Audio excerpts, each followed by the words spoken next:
থেকে ঠিক যেই দিনটা থেকে কার্যক্রম শুরু করে ঠিক সেই দিন থেকে যিনি আমাদের সময় সংবাদের সঙ্গে প্রতিনিধি হয়ে যিনি আসলে অপরাধ ট্রাইব্যুনালে দীর্ঘদিন কাজ করেছেন, তিনি আসলে পুরোটাই দেখেছেন এই অপরাধ ট্রাইব্যুনালের উত্থান পতন। আমরা একটু তার কাছে জানবো যে আসলে এই অপরাধ ট্রাইব্যুনালের যে জায়গাটা সেটা কীভাবে কোথা থেকে আসলে এই পর্যায়ে আসলো।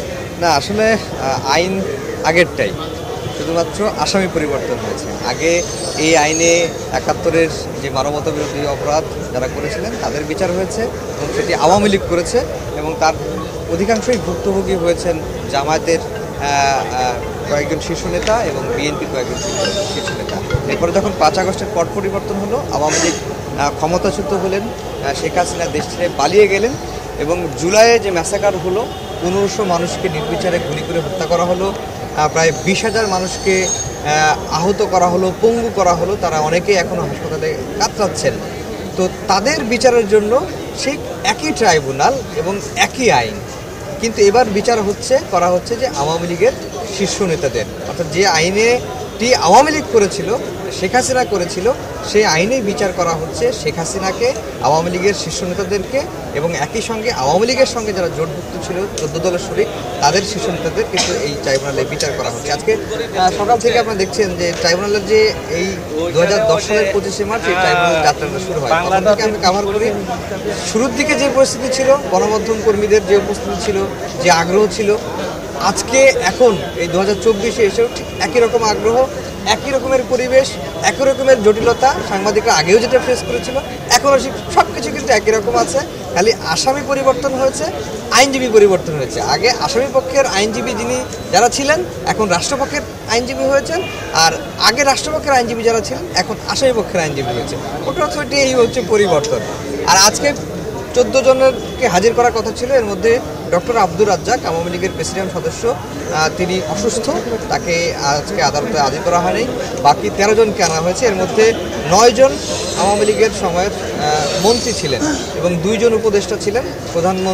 সাবেক প্রধানমন্ত্রী, বেসরকারি শিল্প বিষয়ক উপদেষ্টা সালমান এফ রহমান ছিলেন, আর জ্বালানি বিষয়ক উপদেষ্টা তৌফিক ইলাহি চৌধুরী ছিলেন। একজন সচিব এই মামলায় অন্তর্ভুক্ত হয়েছেন, তিনি হচ্ছেন স্বরাষ্ট্র সচিব। বলা হয়ে থাকে যে তিনি যেহেতু পুলিশ বাহিনী বা আইনশৃঙ্খলা বাহিনীকে নিয়ন্ত্রণ করেছেন এবং পুলিশ বাহিনী নির্বিচারে নিরস্ত্র জনগণের উপর, ছাত্র জনতার উপর গুলি চালিয়েছে, সেই কারণে এই মামলাতে তাকে কিন্তু নিয়ে আসা হয়েছে। ১৩ জনকে হাজির করা হয়েছে, শুধুমাত্র আব্দুর রাজ্জাক ছাড়া। বাকিদের মধ্যে নাম যদি বলি, হাসানুল কিনু আছেন, তারপর রাশিদ খান মেনন আছেন, গোলাম দস্তগীর গাজী আছেন, ডক্টর দীপু মনি আছেন, একই সঙ্গে আরও আছেন আনিসুল হক আছেন, জুনায়েদ আহমেদ পলক আছেন, বিচারপতি শামসুজ্জোহা মালিক আছেন, যিনি আপনার মনে আছে যে ভারতে পালিয়ে যাওয়ার সময় সীমান্ত এলাকায় কলাপাতার মধ্যে শুয়েছিলেন, সেখান থেকে তিনি আসলে গ্রেফতার হন বিজিবির মাধ্যমে এবং তাকেও কিন্তু আজকে এই মামলায় অন্তর্ভুক্ত করা হচ্ছে। আজকে মামলার প্রসিডিং যদি বলি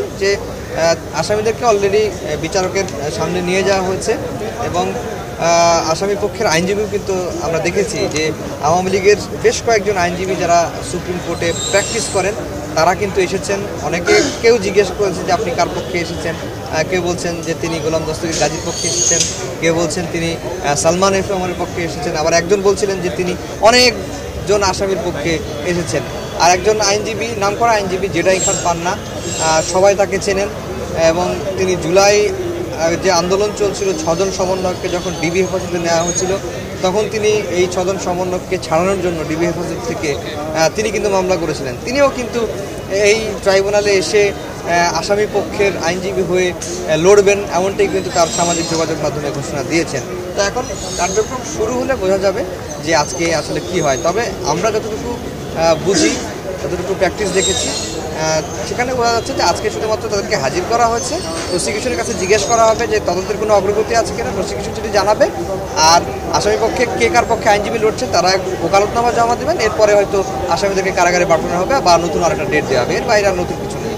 সেটা আসলে আগামী ২০ তারিখ অর্থাৎ আগামী পরশু দিন কিন্তু আরও যারা আপনি বলছিলেন যে যারা প্রশাসনের বিভিন্ন কর্মকর্তা ছিলেন, অর্থাৎ আর্মি এবং পুলিশের যারা ছিলেন তাদেরকেও তো ৬ জনকে হাজির করার কথা রয়েছে। সেটা আগামী ২০ তারিখের ডেট আছে। বিশেষ করে পুলিশের যারা এই জুলাই গণহত্যার চালিয়েছিল, হত্যা করেছিল, তাদের যারা গ্রেফতার আছেন এরকম ৬ জনকে ২০ তারিখে হাজির করা হবে। তাদের ক্ষেত্রেও ঠিক একই প্রসেসই ফলো করা হবে। প্রধানমন্ত্রী শেখ হাসিনাকে ফেরানোর ক্ষেত্রে তো ডক্টর ইউনূস গতকালকেও বললেন, তো আপনি যেহেতু দীর্ঘদিন ধরে কাজ করেছেন বললেন, এবং সেই সময়ও কিন্তু যারা আসলে দেশের বাইরে ছিলেন বিভিন্ন আসামিরা তাদেরকে ফেরানো নিয়ে নানান কিছু হয়েছে, তো আপনার কাছে কি মনে হয় আসলে? না, এইখানে প্রসিকিউশন তরফ থেকে তারা যে করার সেটি তারা করেছেন। তারা পুলিশ মহাপরিদর্শকের কাছে রেড নোটিশ জারির জন্য আবেদন করেছেন। আমরা যতটুকু জানি পুলিশ মহাপরিদর্শকের দপ্তর থেকে ইন্টারপোলকেও সেটি জানানো হয়েছে। একই সঙ্গে আরেকটি উপায় আছে, যেহেতু ভারতের সাথে বন্দি বিনিময় চুক্তি আছে, সেই চুক্তির আলোকেও হয়তো চিফ প্রসিকিউটর দপ্তর থেকে আবারও সরকারের কাছে বলা হবে, আবেদন করা হবে যেন ভারতের সাথে নেগোশিয়েট করে শেখ হাসিনাকে ফিরিয়ে আনার জন্য। কারণ সকল অভিযোগ এখানে যতটুকু ট্রাইব্যুনাল যে করা অভিযোগ করেছে সবগুলো অভিযোগই প্রধান আসামি শেখ হাসিনা। তাকে ফিরিয়ে আনা যায় কোন প্রক্রিয়ায় সেটি করা হবে। এবং কালকে যখন জাতির উদ্দেশ্যে ভাষণ দিলেন ডক্টর মোহাম্মদ ইউনূস, তিনিও বলেছেন যে শেখ হাসিনাকে ফেরত চাইবে বাংলাদেশ। কিন্তু যতটা না আইনি পথ আছে তার চেয়ে বড় যেটি বাধা আমার কাছে মনে হয় সেটি হচ্ছে যে ভারতের সদিচ্ছা, ভারত আসলে ফেরত দিতে চাইবে কি চাইবে না, এটাই হচ্ছে বড় বাধা। এখন কূটনৈতিক প্রচেষ্টা, আইনি প্রচেষ্টা এর মাধ্যম দিয়ে তাকে ফিরিয়ে আনার চেষ্টা করা, আর তাকে যে ফিরিয়ে আনতেই হবে এমনটাও কিন্তু না, তার অনুপস্থিতিতেও বিচার হতে পারে, এতে বিচারের কোনো বাধা থাকবে না।